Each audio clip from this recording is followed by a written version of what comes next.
우리 추억에 맞추어서 묵도하심으로 수예배를 시작하도록 하겠습니다.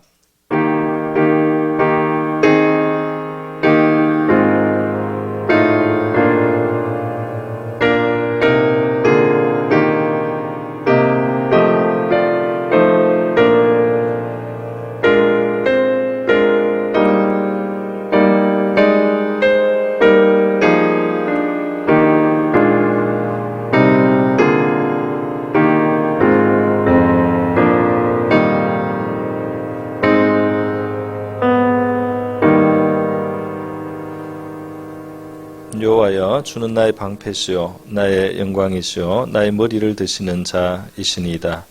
내가 나의 목소리로 여호와께 부르짖으니 그의 성산에서 응답하시는도다. 내가 누워 자고 깨었으니 여호와께서 나를 붙드심이로다. 천만인이 나를 에워싸 진친다 하여도 나는 두려워하지 아니하리이다. 구원은 여호와께 있사오니 주의 복을 주의 백성에게 내리소서. 고마우신 하나님 아버지 감사드립니다.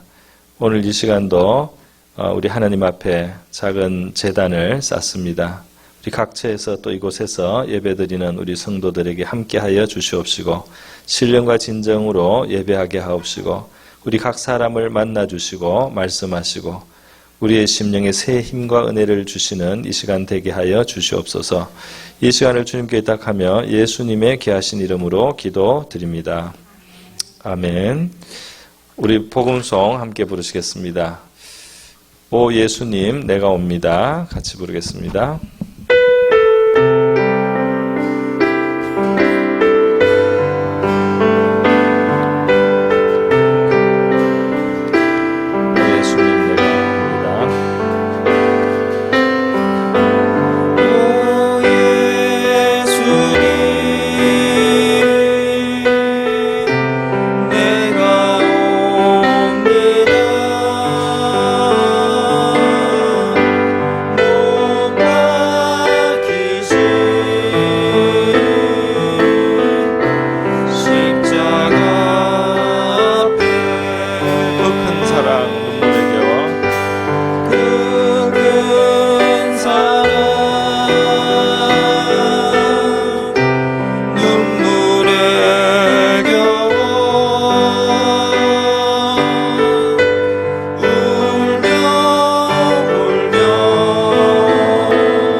우리 이어서 비바람이 앞길을 막아도 나는 가리 주의 길을 가리 같이 부르시겠습니다.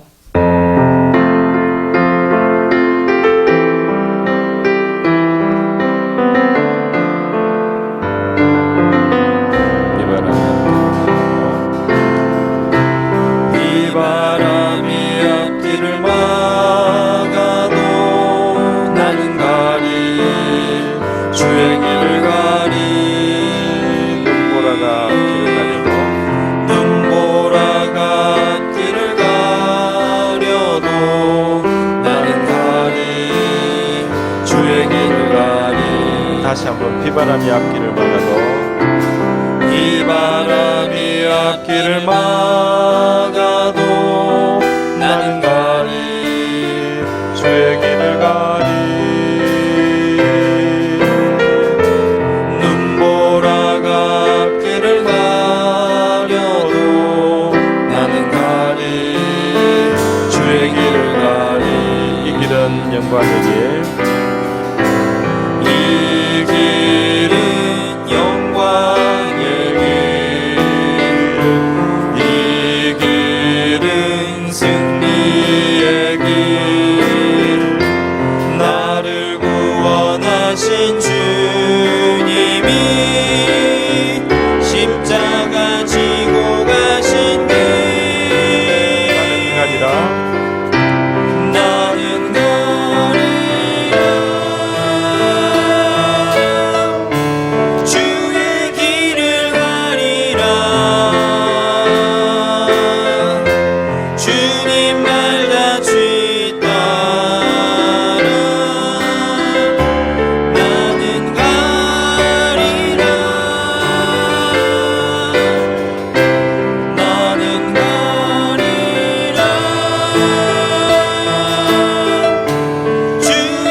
파도 앞길을 막아도 험한 파도 앞길을 막아도 나는 가리 주의 길을 가리 모진 바람 앞길을 가려도 나는 가리 주의 길을 가리 이 길은 고난의 길 이 길은 고난의 길 이 길은 생명의 길 이 길은 생명의 길 나를 구원하신 주님이 십자가 지고 가신 길 나는 가리 주의 길을 가리라 주님 말 다 주의 따라 나는 가리라 나는 가리라 주의 길을 가리라 주님 말 다 주의 따라 나는 가리라.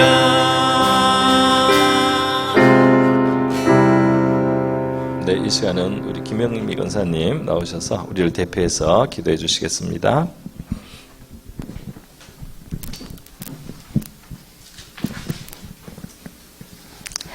전능하신 살아계신 하나님, 오늘도 저희를 통하여 영광 받으시기 원하셔서 예배 자리에 불러주신 거 감사합니다.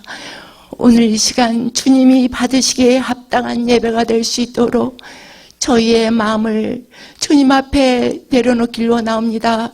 십자가의 보혈로 저희의 모든 죄와 허물, 하나님 씻어져야 될 모든 것들이 씻겨지는 귀한 시간 되어 정결하고 순결한 영으로 주님 앞에 영광 돌리며 예배를 방해하는 모든 사탄의 세력은 결박하여 주시고 천군 천사로 지키시는 하나님이 받으시는 신령한 예배가 될 수 있도록 축복하여 주옵소서.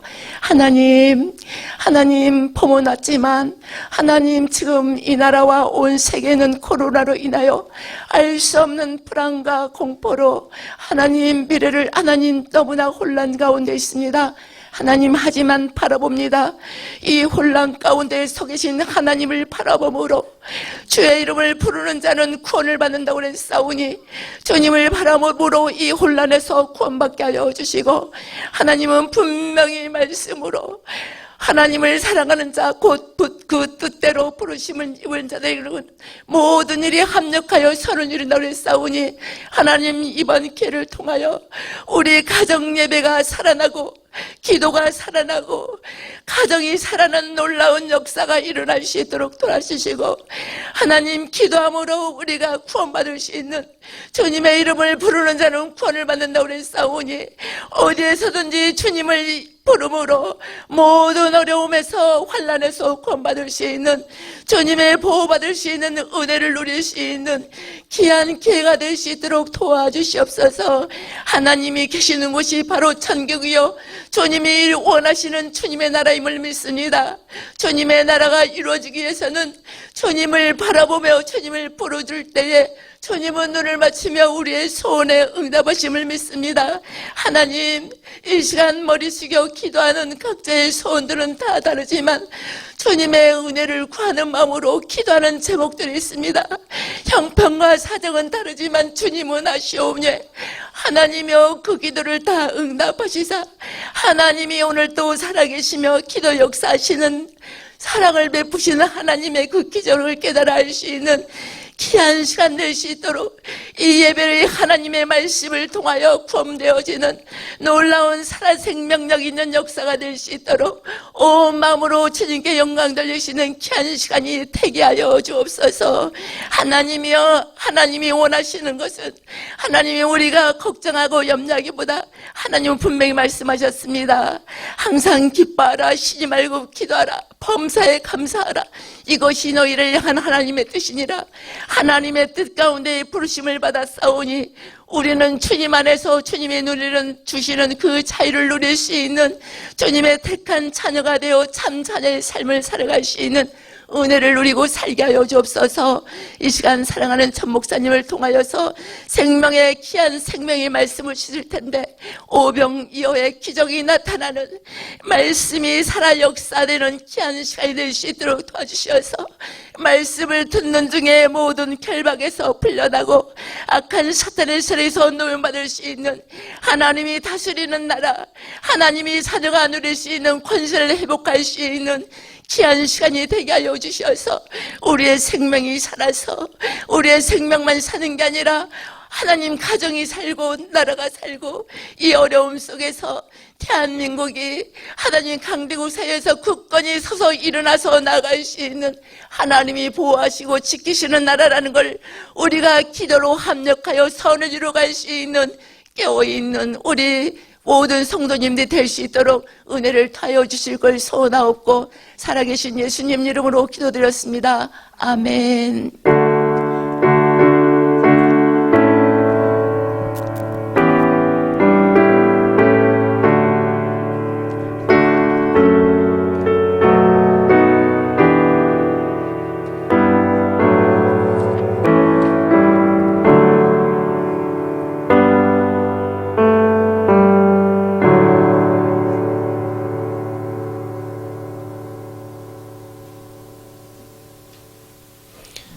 네, 이 시간 우리 함께 말씀 보겠습니다. 함께 보실 말씀은 다니엘서, 구약성경 다니엘서 11장입니다.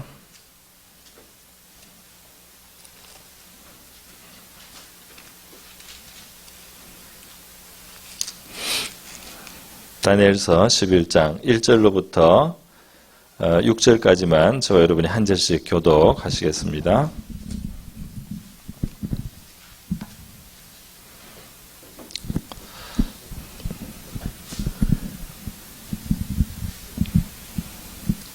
네, 저 여러분이 한 절씩 1절에서 6절까지 한 절씩 교독하겠습니다.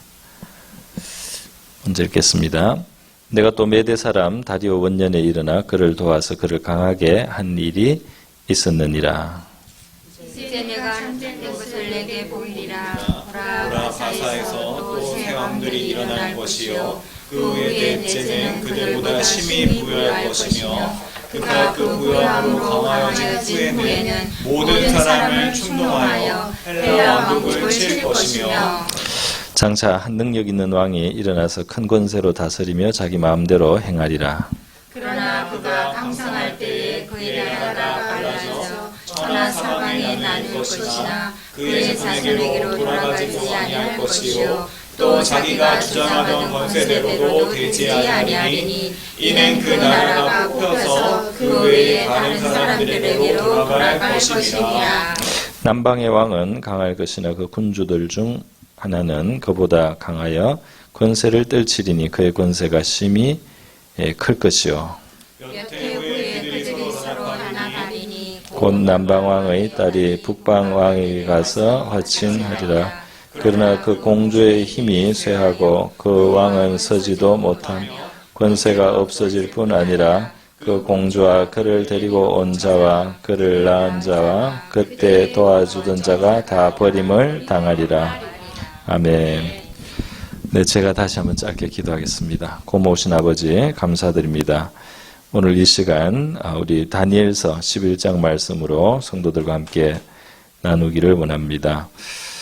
부족한 종에게는 작은 양식, 보리떡 5개, 물고기 2마리와 같이 작은 양식뿐이오니 사랑하시는 이들을 위하여 취하시고 축사해 주셔서 넉넉한 믿음의 양식이 되게 하여 주시옵소서. 이 시간을 주님께 의탁하며 예수님의 귀하신 이름으로 기도드립니다. 아멘.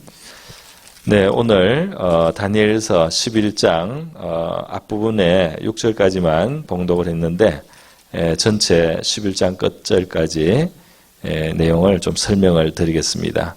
자세히 다 할 수는 없고 간략하게 대략적으로 말씀을 드리겠습니다. 45절까지 있는 상당히 내용이 길어서 부분만 읽었습니다.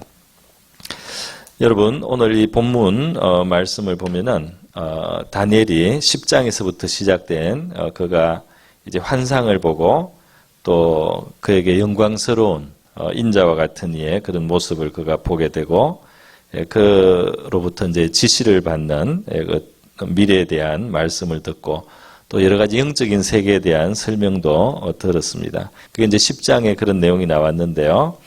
11장 2절부터 이제 그 내용, 미래에 펼쳐질 일에 대해서 이제 그 다니엘이 듣게 되는 말씀입니다. 여기 11장에 보면 내가 또 메대 사람 다리오 원년에 일어나 그를 도와서 그를 강하게 한 일이 있었는데 요거는 사실 10장에 붙어 있는 말씀이라서 다니엘에게 계시해 주시는 분이 그 자기를 일컬어서 내라고 한 겁니다. 그러니까 하늘의 존재가 그에게 이렇게 지금 말씀을 하고 있습니다. 여기에 미래에 대한 이야기가 2절에서부터 지금 쭉 마지막 그 다니엘서 11장 전체까지 미래에 대한 말씀인데요. 방금 우리가 읽은 그 본문만 보면 다니엘의 시대로부터 지금 바사의 왕들이 3명이 더 일어나고 그 다음에 또 4번째 왕이 있고 이 4번째 왕은 그 헬라, 그리스를 공격할 것이다. 그리고 그 다음에 시대에 어떤 굉장히 능력 있는 왕이 큰 권세로 다스리다가 그 나라가 4개로 갈라질 것이다. 이런 이야기가 4절까지 나와 있습니다. 그러니까 지금 다니엘이 구약 성경에 이제 등장할 때가 그러니까 바벨론 포로로 끌려갈 때가 BC 605년경인데요. 이제 이때부터 다니엘이 이제 활동을 하는 겁니다. 그러니까 이 시대에 이제 그 나라는 지금 처음에 망할 때는 바벨론 왕국이었는데 바벨론 왕국인데 지금 이 다니엘이 이 그 예언을 이 계시를 받을 때가 10장 1절에 보면 10장 1절에 보면 고레스 원년이라 해서 고레스 원년이라고 해서 지금 바벨론에 의해서 멸망하고 이 바벨론이 바사 제국에 의해서 멸망되었어요. 다시. 그래서 이 바사 제국 고레스 왕의 원년 때 지금 이 계시를 고레스 제 3년에 이 계시를 지금 받았다고 이제 되어 있습니다. 그래서 이 지금 바사 제국인데요. 이 바사 제국에 앞으로 왕들이 3명이 더 나올 것이고, 그리고 네 번째 왕은 아주 부할 것이라 굉장히 구체적이죠. 예, 그리고 그 사람 네 번째 왕은 이제 이 헬라 그리스를 칠 것이다. 이것이 이제 실제로 역사 속에 그대로 일어납니다. 예, 그대로 일어나서 이 세 왕을 보통 고레스, 아닥사스다, 아하수에로 이런 왕이라고 보고요. 또 네 번째 왕은 크세르크스 왕이다. 예, 그렇게 보고요. 이 크세르크스가 헬라를 치기는 쳤는데 사실은 이기지 못하고 나중에 이제 나라가 오히려 약화되죠. 예, 그러다가 이 헬라 쪽에 있었던 마케도니아의 알렉산더 대왕이 나타나서 결국은 이 주변의 모든 나라들 그리고 바사까지 다 이제 정복이 되어서 알렉산더가 아주 강성할 것이다 하는 것이 4절에 나와 있습니다. 예, 그 알렉산더는 BC 336년부터 왕 노릇을 해서 딱 10년밖에 한 10년 조금 더 326년까지 10수년밖에 그 지배를 못했어요. 예. 그런데 이제 이때 엄청난 일이 일어난 겁니다. 근데 벌써 요때 이후로 고레스로 해가지고 요게 지금 다니엘이 이 시대로부터 벌써 상당히 멀리까지 내다보고 있는 겁니다. 상당히 먼 시대까지 이제 내다보고 있는 거죠. 예. 자, 그리고 그런데 이제 더 그 이후까지 지금 계속 예언이 나오고 있는 것입니다. 예, 그래서 5절과 6절에 남방왕과 북방왕이 나오기 시작하는데요. 5절과 6절에 보면 남방왕, 예, 그리고 북방왕, 북방왕을 위쪽에 쓸까요? 예, 북방왕. 이렇게 두 왕의 이야기가 이제 나오는데 사실 이 이야기입니다. 그 다음부터 쭉 나오는 것은 이 북방왕과 남방왕 사이에 벌어지는 어떤 정치, 외교, 군사, 이런 어떤 일들이 일어나는가 하는 것에 대한 되게 상세한 이야기예요. 근데 이 북방왕은 뭐면 남방왕은 뭐냐 하면 알렉산더가 굉장히 큰 제국을 만들었습니다. 그래서 이 그리스 본토에다가 그다음에 소아시아 지역, 그다음에 이스라엘과 이 수리아, 그리고 이 수리아 동쪽의 넓은 땅, 그리고 이쪽에 이집트, 이쪽은 이집트입니다. 이집트, 여기에 시리아, 여기에 소아시아, 그리고 그리스 본토 이렇게 쓰면 이 큰 나라가 헬라 제국을 큰 나라를 만들었다가 나라가 이렇게 쪼개어지는 거예요. 쪼개어지는 거예요. 그래서 그 중에서도 이 세력이 큰 이 시리아, 여기 셀루크스 왕조라고, 셀루크스 왕조라는 그 왕조가 이 시리아 지역을 지배를 하게 됐고, 요 이집트 지역은 프톨레미라는 왕조가 이 이집트 지역을 그 이후로 지배를 해서 알렉산더 제국은 4개로 갈라졌습니다. 그 제국은 자기 혈통으로도 가지 못하고 그냥 그 장군들이 갈라서 알렉산더의 뜻과는 전혀 다르게 이제 갔습니다. 어쨌든 이스라엘은 여기 위치했기 때문에 이 시리아 셀루커스 왕조의 영향을 많이 받았고요. 그 지배를 당했죠. 그러니까 여기를 이스라엘로 볼 때 여기가 북방입니다. 이스라엘이 시리아 밑에 있기 때문에 이게 북방왕을 말하고 이 이집트를 남방왕으로 이렇게 지금 표현이 된 겁니다. 그렇게 해서 이 다니엘서 11장 내내 이 남방왕과 북방왕 사이에 어떤 일이 있었는가 하는 거예요. 당장 보면은 이 딸을 북방왕에게 그 시집 보낸 이야기가 있죠. 그래서 프톨로미 2세의 딸이 시리아 안티오쿠스 왕 2세에게 결혼을 했는데 결혼했다가 이혼을 당하고 죽임을 당하는 그런 비극이 일어났습니다. 거기에 이제 여기 다 쫓겨났다. 버림을 당한다. 6절에 그렇게 되어 있습니다. 그리고 7절에 보면은 이제 그 공주의 본족 중에 왕이, 그래서 이 공주의 오라비가 이제 그 복수하려고 이제 군대를 일으켜서 이 북방왕을 치러 간다 하는 그런 내용으로 7절에 또 되어 있습니다. 이제 그것도 실제로 일어난 사건이죠. 그리고 그 이후로 9절에서 13절에 쭉 나타난 두 나라가 이제 전쟁을 했다는 겁니다. 전쟁을 하다가 나중에 이 북방에 여기에 이제 안티오쿠스 뭐 1세, 2세, 3세, 4세 쭉 여러 사람이 있습니다. 이 안티오쿠스라는 이름으로. 근데 이 안티오쿠스 3세 때 유다가 안티오쿠스 3세 수리아하고 적극적으로 협력을 해서 이집트와 싸웠다 하는 내용이 14절과 15절에 싸울 것이다죠. 사실 미래에 일어나는 일입니다. 이건 벌써 이 다니엘의 시대로부터 굉장히 시간이 많이 지난 거예요. 바사가 망하고 헬라가 망하고 나라가 네 개로 쪼개지고 그 이후에 그때 일어난 일들이니까 멀리 내다보고 있는 것입니다. 자, 성경이 이렇게 멀리 미래에 대해서 말씀을 하는 것을 두고 이제 하나님을 안 믿는 사람들은 이건 이제 다 엉터리 아니냐 하는데요. 성경 자체에 보면은 멀리 있는 미래를 하나님이 미리 말씀하시는 그런 사건들이 일어납니다. 그래서 예를 들면 열왕기상 13장에 왕상 13장에 보면은 이스라엘 나라가 하나였다가 두 개로 갈라졌었어요. 두 개로 갈라질 때 북이스라엘 쪽에서 예루살렘이 남쪽에 있으니까 자기들은 예배를 이 남쪽에 와서 원래 왔다 가야 되는데 절기를 지키기 위해서 이 왕이 정치적인 목적으로 북쪽에다가 하나님이 허락하지 않은 제단을 만들고 금송아지를 여호와라고 이름을 하고 이 금송아지를 여호와로 섬기게 했습니다. 그래서 이 금송아지 제단을 베델과 다네 이 북쪽에 따로 만들어서 정치적으로 자기 백성들 혹시 잃을까봐 이제 그런 하나님의 법에 어긋나는 일을 했습니다.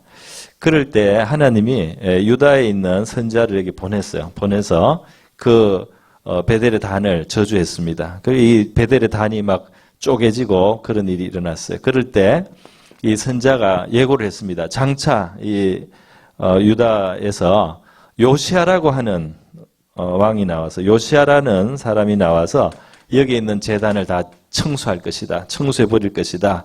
이렇게 예언을 했거든요.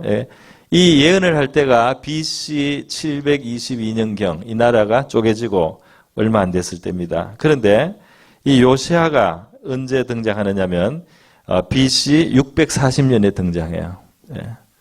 BC 640년에 등장해서 왕 노릇을 한 30년 했는데요. 요시아가 요거를 왕상 13장인데 이거는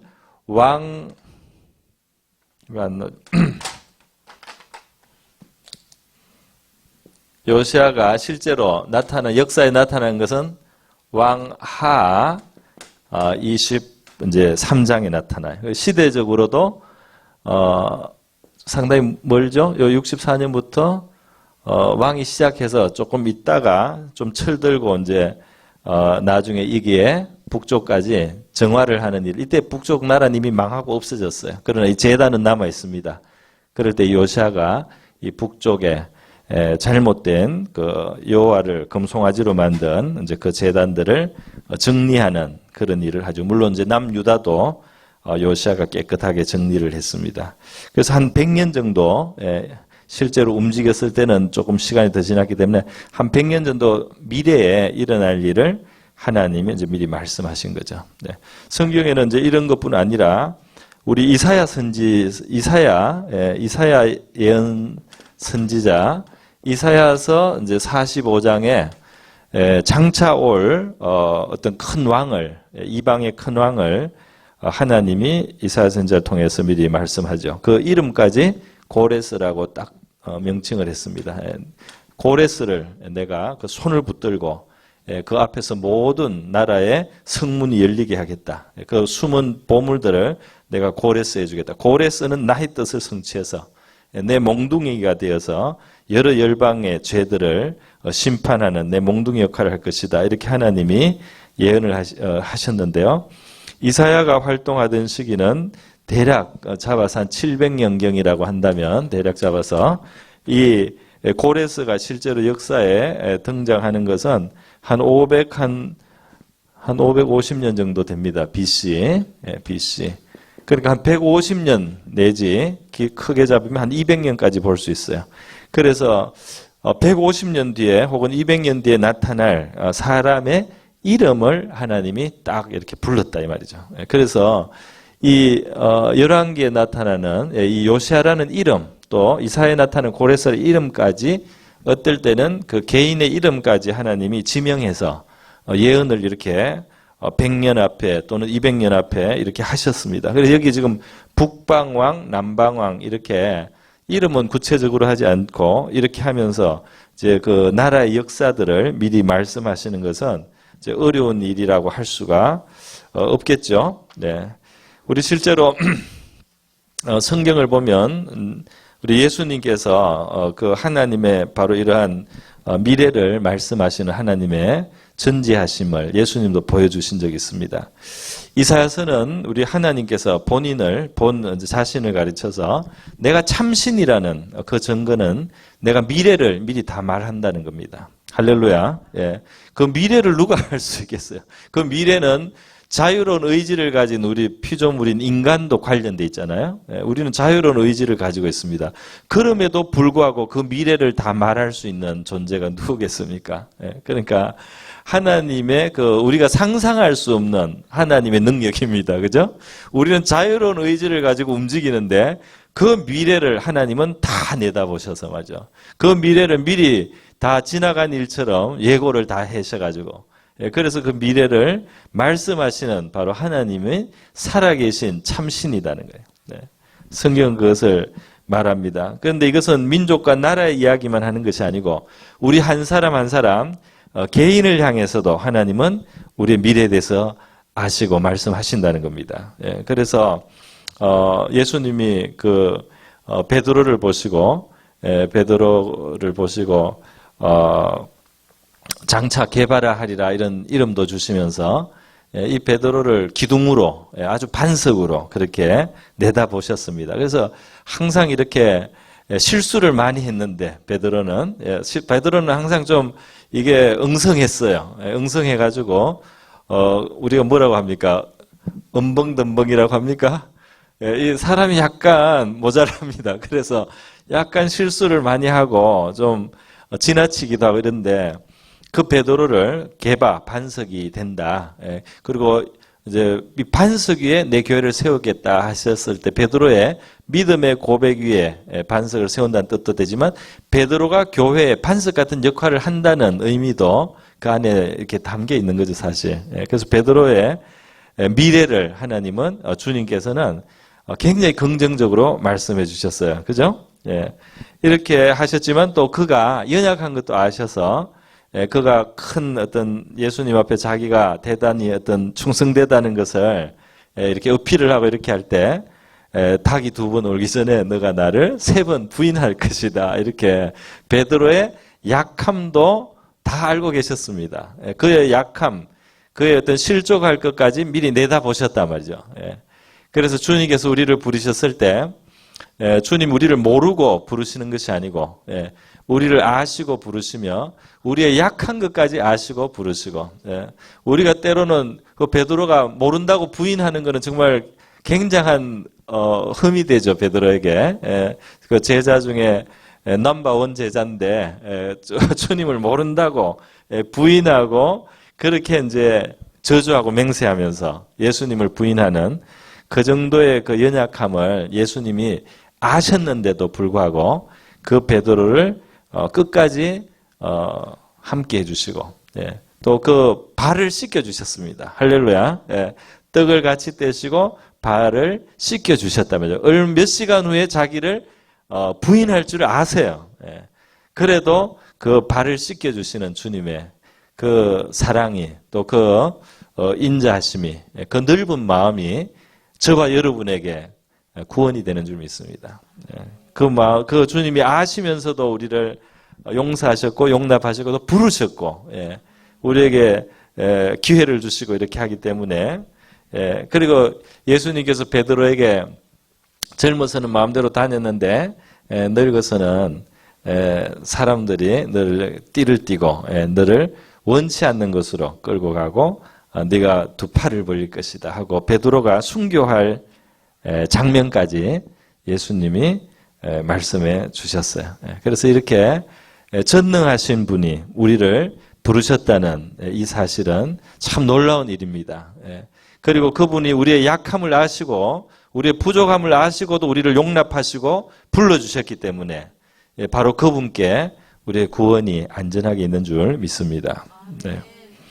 자, 그래서요, 이렇게 역사의 주관자이신 주님을 이렇게 우리가 이제 다니엘서를 보면서 볼 수 있는 거죠. 민족의 역사이든 또 한 개인의 어떤 삶이든 그분이 우리의 과거를 아시고 또 현재 모든 사정을 아시고 그리고 우리의 미래도 아시는데 우리의 미래의 어떤 소망을 가지시고 주님은 보시고 우리의 미래의 약함까지도 내다보시는데 그 약함을 위해서 베드로가 예수님을 부인하고 넘어질 것을 예수님이 아셨기 때문에 내가 사탄이 너를 청구하였다 말이야. 사탄이 너를 시험하기 위해서 청구하였는데 내가 너를 위해서 기도했다. 그런즉 너는 돌이킨 후에 형제를 굳게 하라. 그래서 내가 너의 연약함을 알고 너가 나를 부인하고 실족할 것을 내가 알고 기도하고 있으니까 너는 넘어지긴 넘어질 것이다. 그러나 그 넘어짐을 통해서 베드로는 겸손해졌습니다. 그리고 너는 그 겸손해진 마음으로 이제 형제들을 정죄하지 말고 네가 형제들보다고 낫다고 생각하지 말고 약한 형제들을 도와주고 약한 형제를 다시 이렇게 세워주는 그런 역할을 하는 것을 내가 원한다. 이렇게 예수님이 연약할 그 베드로를 보시면서 기도해 주신다는 사실. 그리고 그 이후에 그가 가진 사명, 그 위에 그가 감당해야 되고 또 감당할 수 있게 될 그런 영광스러운 사명을 예수님이 미리도 말씀해 주셨습니다. 할렐루야. 그래서 이렇게 전능하신 주님이 우리는 뭐 우리가 어떻게 될지도 모르고 어떨 때는 큰 소리를 하거나 자신하거나 자랑할 때도 있는데 주님 오실 때는 정말 좀 우스울 것 같아요. 그죠? 그리고 우리가 좀 겸손해지라고 어떨 때는 내버려 두셔야 되고요. 그리고 그러나 영 떨어지지 않도록 지금도 우리를 위해서 기도해 주시는 줄 믿습니다. 네.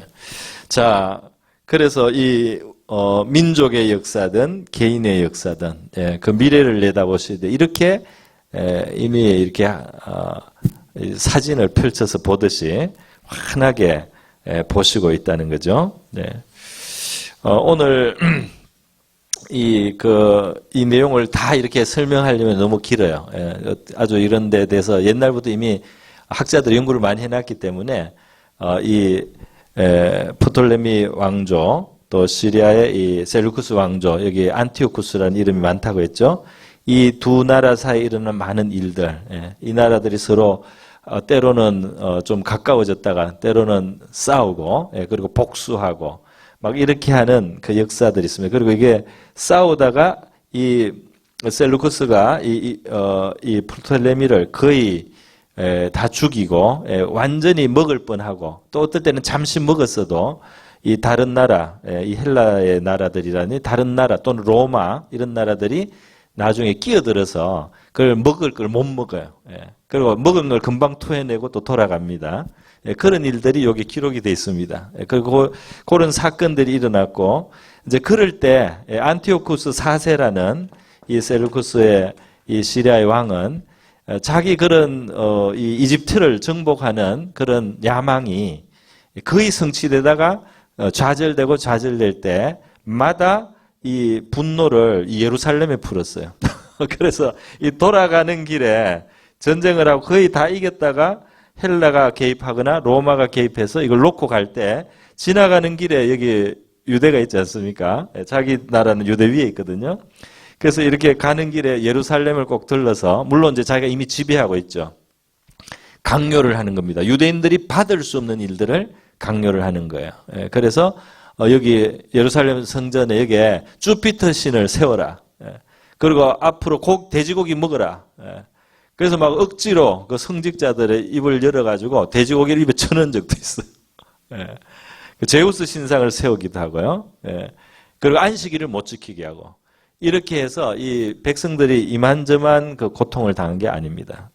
뭐 또 심지어 이 제사장 자격이 없는 사람을 제사장으로 그냥 만들어 버리고 성전에 이렇게 해서 유대인들이 참고 소극적으로 저항하다가 나중에 폭발합니다.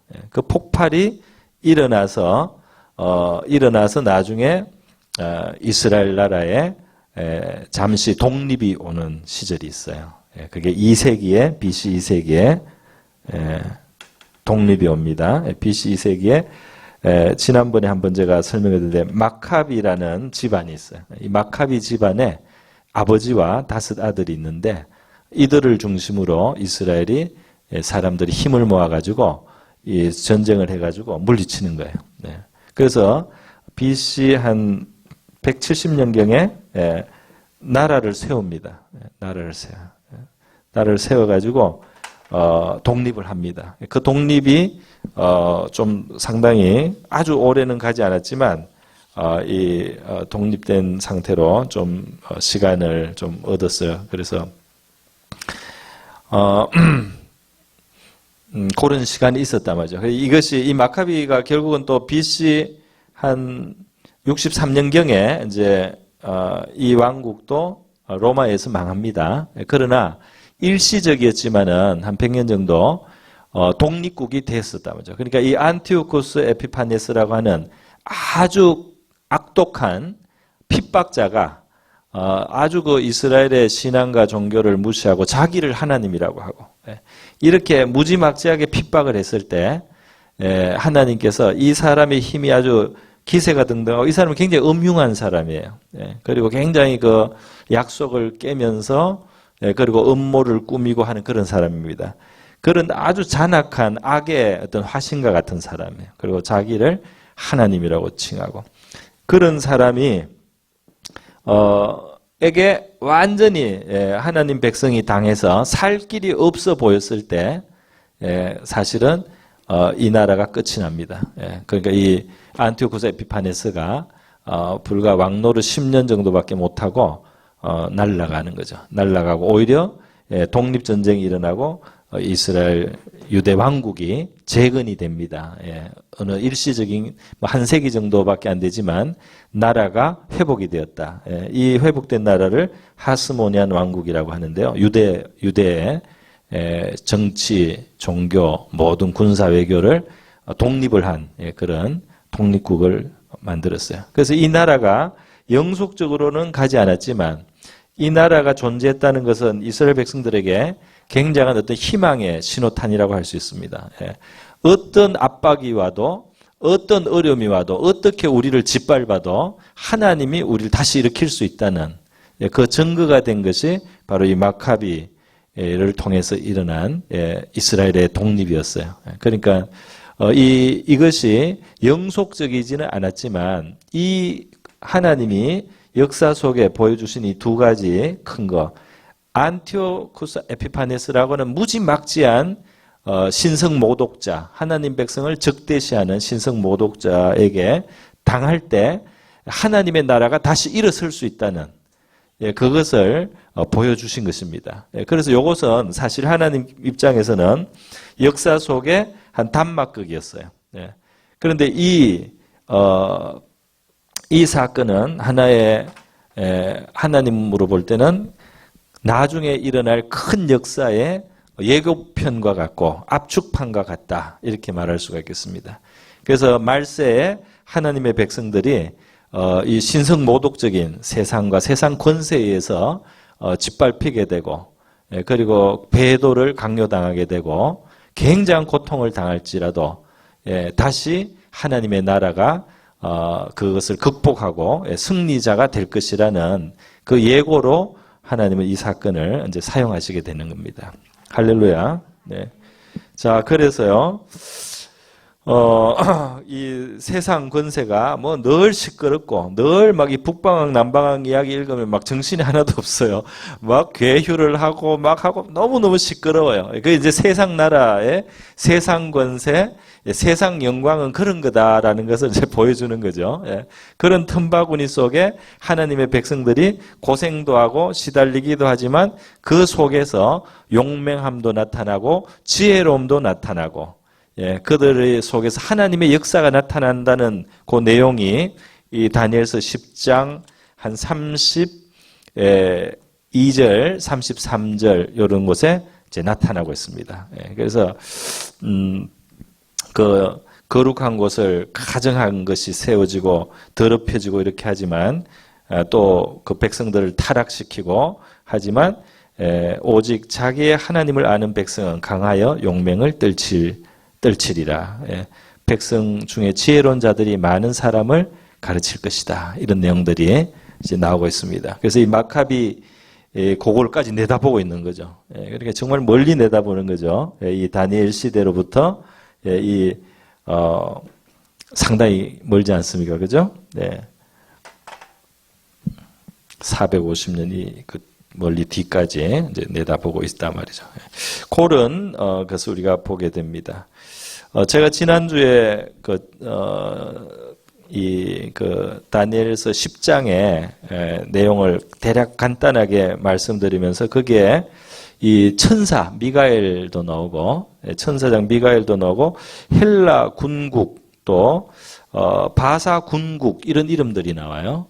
그게 뭐냐면 이 지상의 나라가 있는데요. 지상의 나라가 있는데 거기에 상응하는 영적인 존재들이 있어요. 그래서 이것을 바사 제국에는 바사 군국이 있고 헬라에는 헬라 군이 있어요. 그래서 그 어떤 큰 영적인 존재들이 그 나라 뒤에 사실은 배경이 되고 있습니다. 그래서 우리 또 이 보면 너희의 군주 미가엘 10장 21절에 보면 너희의 군주 미가엘이라고, 우리 미가엘 보통 이 천사장 중에 하나라고 하잖아요. 이 무력을 사용하는 천사라고 하는데 이 미가엘이 뭐 나를 도왔고 뭐 이런 이야기가 막 나옵니다. 미가엘을 돕고 뭐 미가엘이 너희 나라를 돕고 이런 이야기가 나와요. 그러니까 이 세상 나라가 움직일 때 눈에 보이는 이 세상 나라가 전부가 아닙니다. 예, 그러니까 이 세상 나라 위에 영적인 나라들이 사실 움직이고 있다 이 말이죠. 예. 그래서 이 세상 나라가 한 나라를 그냥 치는 것 같고 전쟁이 일어나는 것 같고 문제가 생기는 것 같아도 그 배후에 영적인 세계가 움직이고 있어요. 예. 그래서 그 영적인 세계가 이 세계에 결정적인 영향을 줍니다. 예. 그러니까 이 땅에 사실 이런 안티오쿠스 아피파네스 같은 사람이 온다든지 또 예수님께 어떤 고난이 온다든지 뭐 풍랑이 온다든지 이렇게 할 때 눈에 보이는 것만 있는 것이 아니고 그 배후에는 예수 그리스도를 태어났을 때부터 죽이려고 하잖아요. 헤롯 왕이 죽이려고 달려들고 그리고 교회를 핍박하고 이렇게 사람이 핍박하는 것 같고 어떤 개인들이 움직이는 것 같고 어떤 왕이 나서는 것 같지만 배후에는 영적인 세계가 있다 이 말이에요. 사탄도 역사하고 말이죠. 천사들이 역사하고 이렇게 하는 가운데 이 세상이 움직여지고 있다. 그렇기 때문에 우리는 눈앞에 있는 뭐 사람을 미워하고 이러는 게 전부가 돼서는 안 됩니다. 사람이 눈앞에서 우리 가운데 문제를 일으키고 이렇게 한다 할지라도 그래서 그 사람을 원수로 여기고 그 사람하고 싸우고 이렇게 돼가지고 될 일이 아니다 이 말이에요. 위에서 하나님이 움직여 주실 때 지켜진다 말이죠. 하나님이 움직여 주시면 보호가 되고 하나님이 역사하심으로 진짜 진행이 된다 말이죠. 그러니까 이 땅에 그냥 사람들끼리만 이게 보고 서로 다투고 갈등하는 것이 이 세상의 사람들의 수준이라면 하나님의 백성인 우리는 나라의 운명이든지 세계의 움직임이든지 이 배후에 하나님이 뒤에 계신 것을 알아야 됩니다. 그래서 그 하나님을 우리가 움직일 수 있는 하나님의 백성으로서 하나님의 마음을 만족해 하고 하나님의 뜻을 움직일 수 있는 그런 권세를 우리가 가지고 있고 그런 관점으로 세상을 보고 그래서 그런 하나님이 일하시고 역사하실 수 있는 기도를 드리고 그런 순종을 드리는 저와 여러분 될 수 있기를 바랍니다. 그래서 하나님의 아들 예수 그리스도가 십자가에 죽을 때 완전한 순종을 하잖아요. 그러니까 영적인 세가 평정됐습니다. 할렐루야. 그가 아버지 앞에 완전한 순종으로 자기의 생명을 희생 제물로 쏟아놨잖아요. 그렇게 났을 때 이것이 사람의 눈으로 볼 때는 무력한 죽음처럼 보이잖아요. 거기 우리는 그것이 아버지의 뜻에 대한 완전한 순종이라는 걸 잘 모릅니다. 그런데 그것이 아버지가 주신 쓴 잔을 그 아들이 다 마신 거잖아요. 순종으로 사랑으로. 그렇게 했을 때 마귀의 권세가 빗장이 탁 열려서 진짜 죽은 자들의 몸이 예수님 돌아가시는 순간에 벌써 뛰쳐나올 정도로 그렇게 그것이 놀라운 역사를 일으킨단 말이죠. 그래서 우리는 이 세상을 보거나 우리 개인의 삶, 교회도 그렇고 눈앞에 있는 것을 보고 우리 싸우는 우리가 되지 않기를 바랍니다. 뒤에 있는 하나님의 세계가 움직여서 진정한 승리가 올 수 있도록 그렇게 기도하는 우리가 되고 하나님께 순종을 드리고 하나님이 주시는 잔을 받을 수 있는 저와 여러분 될 수 있기를 바랍니다. 자, 그래서 영적인 세계가 있다는 것을 그러니까 이 다니엘을 보면 다니엘 본인이 굉장히 이 세상의 총리 같은 일을 많이 하잖아요. 왕의 신하잖아요. 우리가 볼 때는 이 땅에 제일 밀착해 있는 사람이잖아요. 땅의 일을 정말 살피는 사람이니까. 그러나 놀랍게도 다니엘은 그런 동시에 하늘에 속해 있습니다. 그래서 하나님께 계시를 받아요. 먼 미래, 이 역사의 먼 미래까지 하나님이 어떻게 움직일 것에 대한 그런 계시를 받고, 그 영광의 주님 오시기 전이지만 영광의 어떤 모습을 보고 그 천사장이 찾아오고 하는 그런 세계 속에 살면서 이 지상의 세계 위에 그가 아주 많은 일들을 실제로 행하고 또 하나님의 영광도 나타낸 줄 믿습니다. 그렇게 우리 성도들도 그렇게 우리가 살 수 있으면 좋겠습니다. 자, 어쨌든 이 세상 나라는 결국 왜 이제 북방왕과 남방왕 이야기를 왜 하느냐면 결국 이 두 나라의 그 역사 관계 속에 일어난 일이 여기에 있는 하나님의 백성들에게 영향을 주기 때문이죠. 그래서 여기 이제 포커스를 딱 맞춘 겁니다. 그래서 이 두 나라 이런 관계 속에서 여기가 시달리고 고통을 당하고 그리고 어떤 핍박을 나중에 받을 수도 있고 그렇지만은 하나님이 결국 이 악한 왕을 끝낼 것이다. 이 북방왕이 아무도 이제는 북방왕을 도와줄 수 없는 그날이 온다. 할렐루야. 그게 11장 마지막에 되어 있습니다. 실제로 이제 안티오쿠스 아피판에서는 그렇게 힘이 세서 이집트를 먹을 뻔 하지만 못 먹고 먹을 뻔 하지만 못 먹는다고 하나님 말씀하신 거예요. 그리고 이 사람이 아주 그 악독한 걸 가지고 하나님 백성들을 아주 짓밟을 때 이들이 고생을 하지만 그것 때문에 이들은 용맹해지고 이들은 지혜를 배우게 되고 그들 속에 있는 것이 드러나게 되고 이제 그런 역사도 일어난단 말이죠. 그렇게 되지만 결국은 이제 이 안티오코의 악의 화신은 이제 모가지가 날아간다 말이죠. 때가 되면 그렇게 예언을 하고 있습니다. 그래서 그런 의미에서 우리 다니엘서 11장도 여러 가지 우리에게 말씀해주고 있는 줄 믿습니다. 자, 여러분, 그래서요, 우리 오늘 말씀 이만큼 하고요, 이제 기도하겠습니다. 우리 기도할 때 기도하죠. 먼저 역사의 주관자, 전지하신 모든 역사의 미래를 또 우리 나라와 민족과 개인과 온 세상을 보시는 우리 하나님 앞에서 저와 여러분이 그 하나님 앞에 우리가 살아가고 있습니다. 지금 그 코로나 바이러스로 인해서 문제가 좀 있고 세계가 요동하죠. 또는 세상에 풀이 꺾였다고 해야 될까요?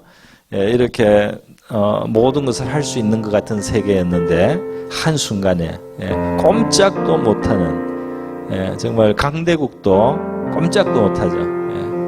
그냥 다 망하게 생겼습니다. 한순간에.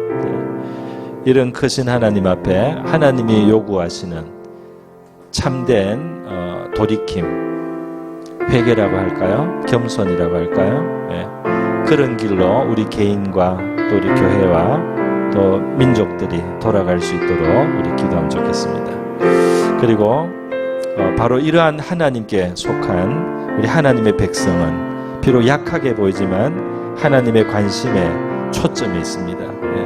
그래서 하나님의 이 모든 관심에 초점이 되어 있는 우리 하나님의 백성된 우리가 하나님의 얼굴을 구하고 하나님의 나라를 구하는 그런 우리의 사명을 이 시대에 다할 수 있도록 우리 기도하면 좋겠습니다. 그리고 하나 더 하자면 다니엘처럼 우리도 이 땅에서 살지만은 하늘에 속한 사람으로 살아서 하나님께 감화받고 하나님께 감동받고 하나님께 그 깨우침을 받아서 이 세상을 살아가고 하나님을 섬기는 사람으로 살아갈 수 있게 해달라고 우리 다 같이 기도하겠습니다. 기도합니다. 고마우신 하나님 아버지, 오늘 우리 다니엘서 11장 내용으로 우리 함께 말씀을 나눌 수 있게 해주심을 감사드립니다. 부족한 종은 정말 작은 양식이지만 주님께서는 사랑하시는 이들을 위하여 말씀을 베풀어 주셔서 주님 우리에게 믿음이 되게 하시고 하나님 깨닫게 하시는 줄 믿습니다. 우리의 눈이 하나님의 보시는 이 세계를 보듯이 하나님의 말씀의 창이 열어주시는 하는 그 진실을 보는 우리의 믿음의 눈이 밝아지게 하여 주시기를 원합니다. 온 세상이 하나님의 주권 안에 있음을 다시 한번 봅니다. 하나님 아버지, 나라와 민족의 역사, 세계에 흘러갈 그 역사를 미리 내다보시고 다니엘에게 예고하게 하신 하나님이시여, 오늘 우리는 이 재앙을 만났습니다.